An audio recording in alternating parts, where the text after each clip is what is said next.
तुम्हाला माहिती आहे का, पुण्यात अशी एक जागा आहे जिथे म्हणतात अज्ञातवासात पांडव सुद्धा राहिले होते. आणि सगळ्यात आश्चर्याची गोष्ट म्हणजे माहिती आहे, ही जागा पुण्याच्या अगदी मधोमध आहे. चला तर मग आज आपण त्या ठिकाणाबद्दल जाणून घेऊया. नमस्कार, मी चंद्रपूरचा रोशन आणि चला माझ्यासोबत पुण्याच्या इतिहासाच्या प्रवासात पुण्याचा वारसा रोशन सोबत या सिरीज मध्ये.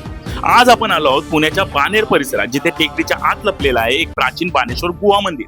टेकडीवरून वर जाताना एक छोटासा मार्ग दिसतो आणि त्या मार्गाने पुढे गेल्यावर अचानक समोर येतं प्राचीन गुहा लेणं. इतिहासकारांच्या मते हे मंदिर राष्ट्रकूट काळात साधारणपणे 8व्या शतकात बांधलं गेलं असावं. पण स्थानिक आख्यायिकेनुसार ना, पांडवांनी अज्ञातवासात काही काळ या गुहेत आश्रय घेतला होता असं म्हणतात. गुहेत प्रवेश करताच डाव्या बाजूला काचेच्या कपाटात ठेवलेले जुने विरगळ आणि ऐतिहासिक अवशेष दिसतात. त्यावरील कोरीव काम पाहिल्यावर त्या काळचा इतिहास डोळ्यासमोर उभा राहतो. थोडं पुढे गेल्यावर दिसतं महादेवाचं पवित्र शिवपिंड आणि त्याच्याच समोर शांतपणे बसलेले नंदी महाराज शिवपिंडाकडे पाहताना दिसतात. इथे गंगा मातेची मूर्ती सुद्धा पाहायला मिळतं बरं का.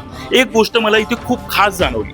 बाहेर कितीही उकाडा का असला ना, तरी गुहेत बसल्यावर एकदम थंड आणि शांत वातावरण जाणवतं. महादेवाचं दर्शन घेतल्यावर खरंच असं वाटलं की ही जागा फक्त इतिहास सांगत नाही, तर भक्ती बरोबरच मनाला एक वेगळी शांतता देऊन जाते.